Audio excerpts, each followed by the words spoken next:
de la pêche nous invite à la ferme des Thomelles, dans le département de la Marne, pour une pêche à la carpe de jour. Philippe part de très bonne heure à la rencontre des carpistes pour savoir comment s'est passée la nuit.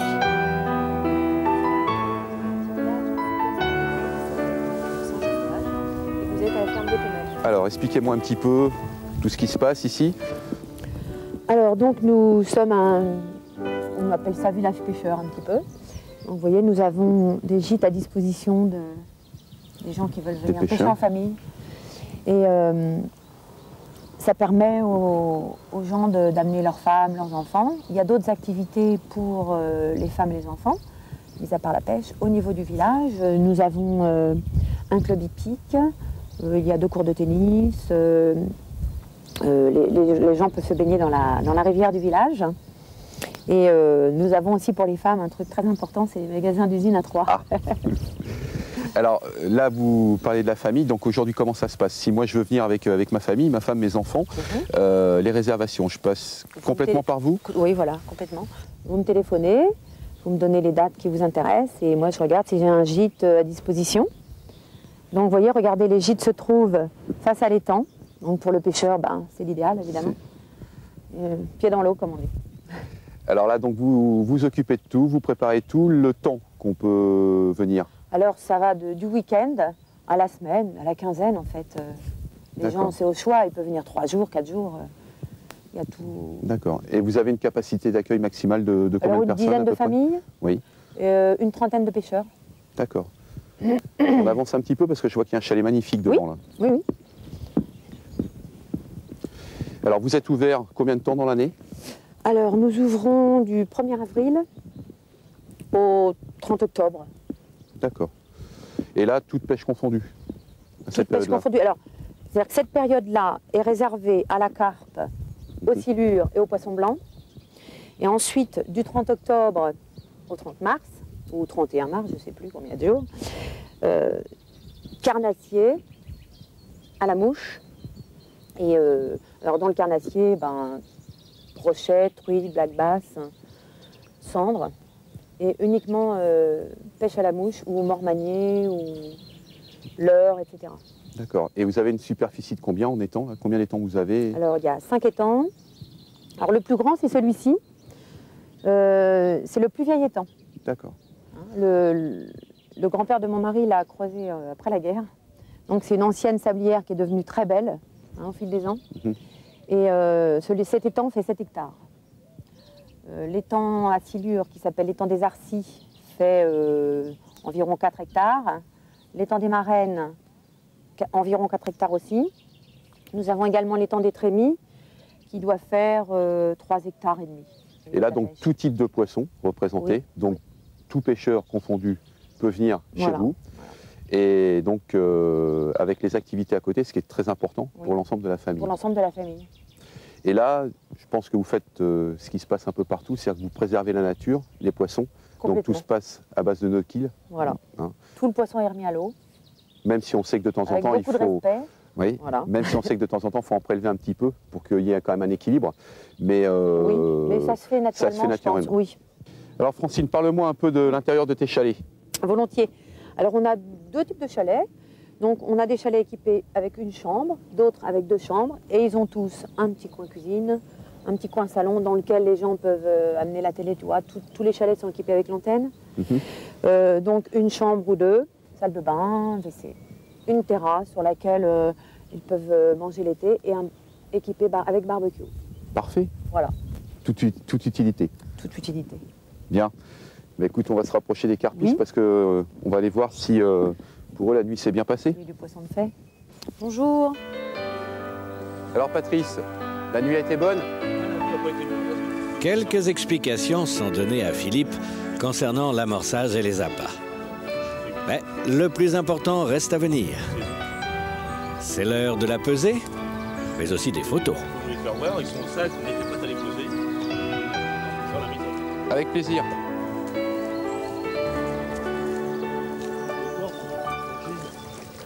Pour sentir le froid de la nuit.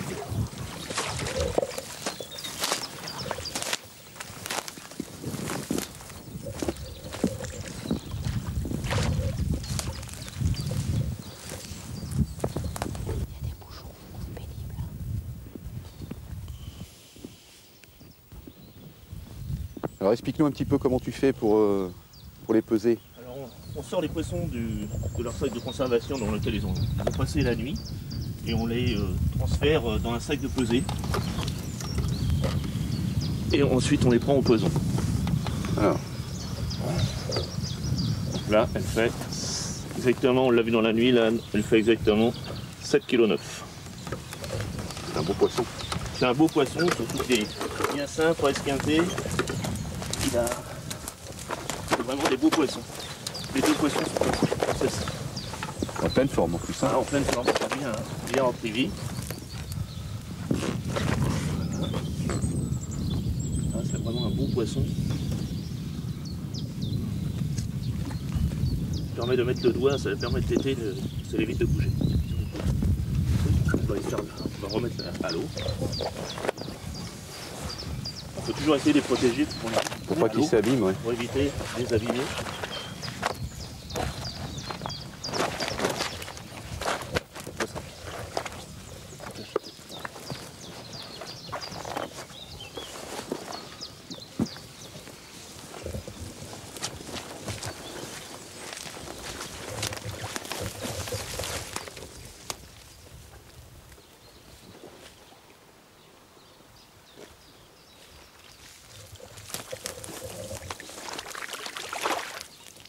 Parti. On va pouvoir voir la suivante maintenant. Celle-là on l'a tapé, il était à peu près 3 h du matin, juste derrière le poisson qu'on a vu tout à l'heure. Et donc maintenant on va faire la pesée. Alors montre-nous ça. La carpe est un poisson très fragile. Voilà, on essaye de qu'elle se calme.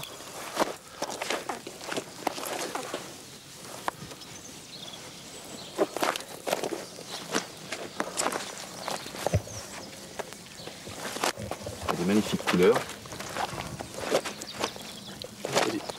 Là, ils sont bien reposés. Voilà. C'est vraiment un poisson magnifique. Voilà, il a rien, il n'est pas esquinté, rien du tout. Ouais. C'est vraiment une belle miroir. Quand un poisson est abîmé comme ça, est-ce qu'il y a un risque, je dirais, soit au niveau de la reproduction, soit au niveau de la mortalité à son niveau? Non, mais bon, je dirais que c'est comme une personne, c'est un poisson qui vient à souffrir et qui peut cesser dépérir. Il devient plus fragile. Il devient beaucoup plus fragile au fil du temps. Donc là, c'est un poisson qui est un petit peu plus petit. Voilà. On va attendre qu'elle se calme. Voilà, c'est un poisson qui fait 5,8 kg. Voilà, c'est des petits poissons, mais des petits poissons au début de saison, c'est quand même appréciable de les prendre parce qu'ils sont bien combatifs, ils se battent bien, et en plus c'est des poissons sains, donc c'est quand même appréciable de prendre même des petits poissons à cette époque-là. Et tu as relevé toutes tes prises? Alors là, depuis le début de saison, c'est en fin de compte ma première pêche que je viens de faire, et comme je te disais, c'est à la ferme de Tonnelle que j'ai préféré venir. Je crois qu'il faudra renouveler l'expérience. Ah bah je crois que l'expérience va se renouveler, hein, puis en espérant que la nuit prochaine on puisse encore dérouler autant que cette nuit. Bonjour messieurs. Bonjour messieurs. Alors Michael et John, la nuit s'est bien passée pour vous? Oui, super, oui. On a passé une très bonne nuit. J'ai eu deux départs, un poisson, malheureusement un poisson perdu dans les branches. Et Michael aussi, tu as fait quelque chose? J'ai bien passé. Vers les 2 h du matin, j'ai pris un très joli poisson. On les sort de l'eau pour les peser? Oui, d'accord, Bien okay, sûr. On va les chercher. Allez-y. Bon, pas très grosse, mais super. Et Michael a fait un miroir, donc c'est bien de faire un des deux. Tout à fait. Parce qu'en fait, là, il y a plusieurs différentes espèces de carpes. C'est tous des cyprinidés, je crois. On appelle ça en français. Cyprinidés, tout à fait. Mais là, il y a deux formes différentes, une commune et un miroir. Alors, c'est quoi la différence entre les deux? Déjà, la commune, elle est pleine d'écailles. On voit les écailles sur tout le corps. C'est très joli. C'est un poisson plus sauvage. Et les miroirs, vous allez voir, ils ont moins d'écailles, des fois pas d'écailles du tout, et on appelle ça un cuir. Et ça, c'était une espèce qui était élevée dans le temps pour que les gens puissent manger le poisson sans avoir le problème d'enlever les écailles. Ah. Mais bon, maintenant, on les remet à l'eau. Ce sont les deux seules espèces de carpes? Non, il y a plusieurs d'autres. Bon, déjà, il y a des amours, on appelle ça. Oui. C'est un forme de carpe aussi. Mais ça, c'est les deux espèces qu'on voit le plus. C'est le commune et le murant. D'accord. Ce sont des espèces originaires de quel pays? En Chine, il y en a beaucoup en Europe maintenant. Dans tous les pays d'Europe, il y en a. Alors, est-ce qu'elles ont des mœurs différentes? Des mœurs, c'est-à-dire des façons de vivre ou de nourriture ou d'endroits dans le même endroit, dans des endroits différents? Est-ce que se nourrissent de la même façon? Il y a certaines petites différences. Elles sont très vivantes, elles ont été dans les sacs quelques heures. En fait, on n'aime pas trop Les manipuler? Non, pas trop, non. C'est mieux peut-être de les peser vite fait et puis on va les remettre à l'eau. Oui, on reviendra sur les carpes après. Et puis je crois qu'il y a quelque chose de traditionnel pour les carpistes, c'est la séance photo. Bien sûr, C'est séance photo. Alors allons-y. C'est aussi important peut-être de noter que comme quoi on a un matelas de réception, en fait on en a deux. C'est pour bien protéger le poisson. Tout est fait pour bien protéger le poisson. C'est vraiment l'esprit maintenant, c'est de faire le maximum. Même ici à la ferme des Tomelles, c'est interdit d'avoir des ardillons, par exemple. Donc sur les hameçons, on peut l'enlever sans faire de blessure. C'est des choses que c'est très important. On protège à 100% les poissons. Voilà, c'est ça. Alors allez-y, je vous laisse faire la pesée. D'accord, ok. Donc, what you're going to do is just take it on the mat underneath. Yeah. Okay.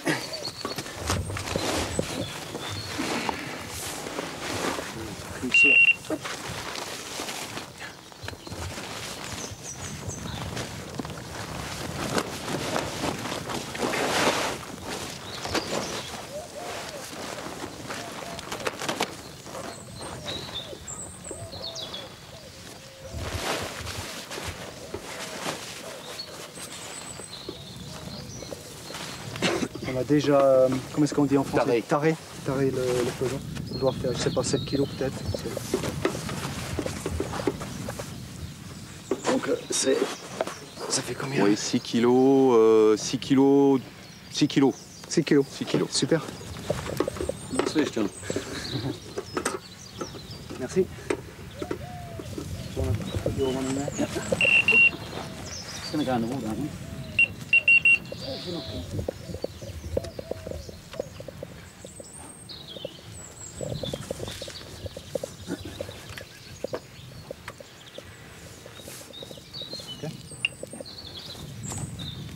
I'll put this fish in here. I'll have to slow it all on it.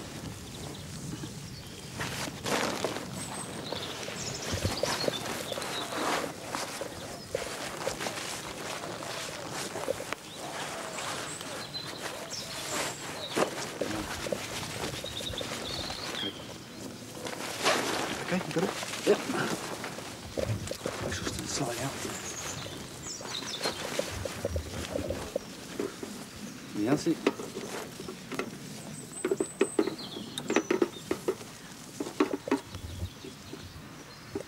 Alors celle-ci, elle fait 11 kg 600. Super. Elle est beaucoup plus grosse Oui, que l'autre. oui, joli, oui, très bien, joli. très beau poisson. Très joli poisson. Alors écoutez, moi ce que je vous propose, c'est qu'on fasse la photo traditionnelle, hein, et puis on reparlera des poissons après, peut-être, parce que C'est mieux, oui, pour c'est éviter de mieux. les abîmer. Hein. Okay, super, c'est bien. Turn your head round towards me. And get this together. On voit bien la différence là maintenant. Oui, oui. She's a live one. Sauter aussi.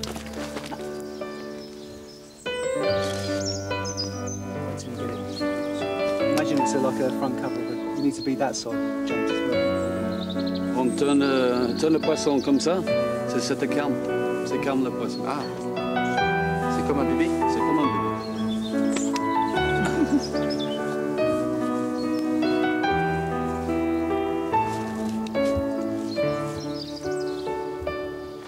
C'est des jolis poissons.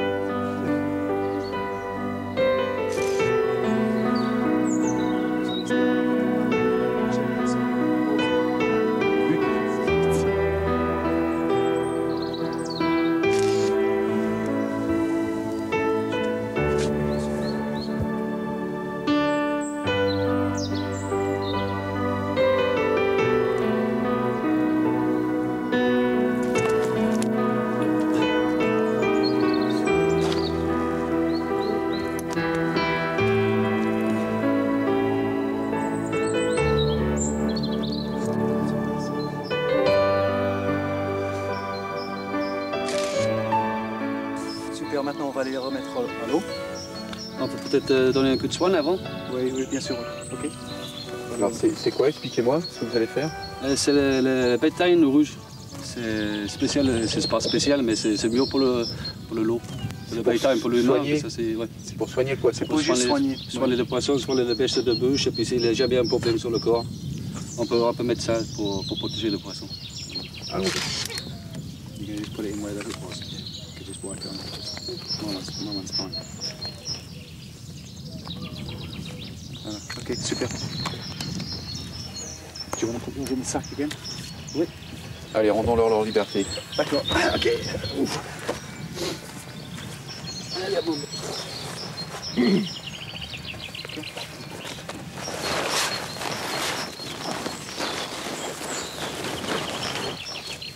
On va les descendre là.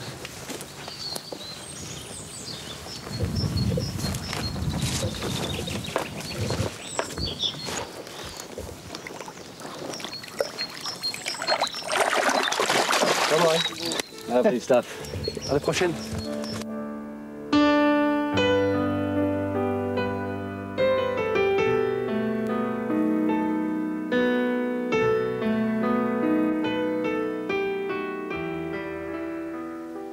Alors John, donc on vient de remettre nos poissons à l'eau. Oui.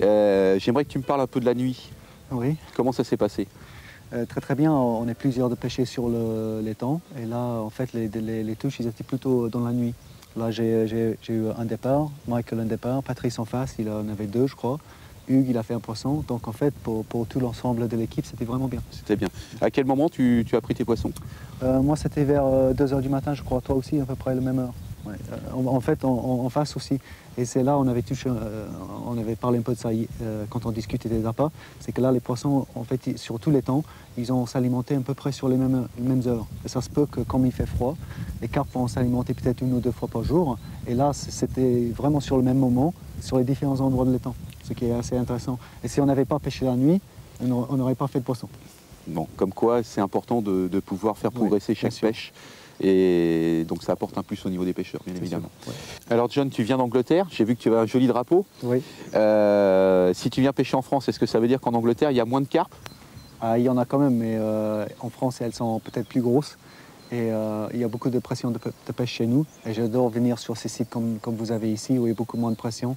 En plus, je rencontre mes amis, on passe un bon moment ensemble au bord de l'eau. Et j'adore la France, donc je viens pour ça. Alors écoute, moi je vais te donner un secret, j'aime bien l'Angleterre. C'est vrai. La carpe, tu m'as donné envie de m'y mettre.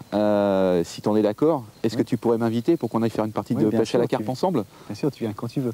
Eh ben, c'est très gentil. Eh ben, écoute, John, je te souhaite bon courage pour la suite, parce que je sais que tu as encore au moins 24 heures de pêche et une nuit, donc avec plein de choses dedans, j'espère. Michael, merci aussi de ton accueil. Et puis, à très bientôt en Angleterre alors. Oui, d'accord, ok. Bon courage. Merci, à plus tard. Voilà, nos amis britanniques sont venus nous rendre visite. L'on se serre la main et l'on se tient par la manche.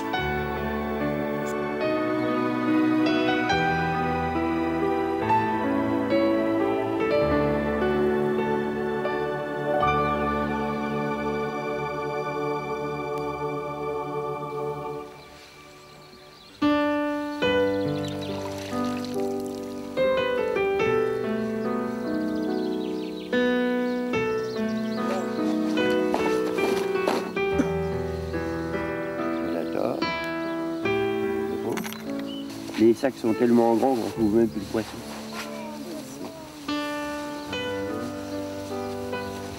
Ouais, peut-être plus grosse que je pensais. Hein. Elle est jolie, hein.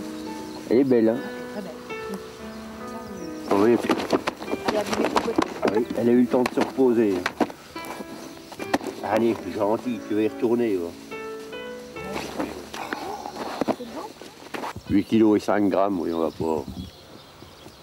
Elle est nerveuse quand même, elle est bien reposée.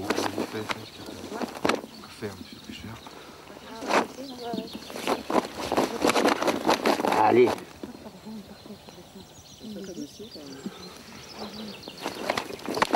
Ça va pas être facile, hein, parce que quand on vient de les prendre, elles ne bougent pas, mais quand elles sont bien reposées.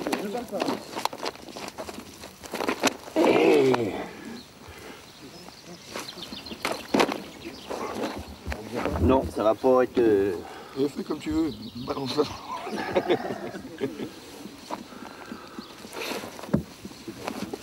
Oh non. Je vais la remettre à l'eau parce que...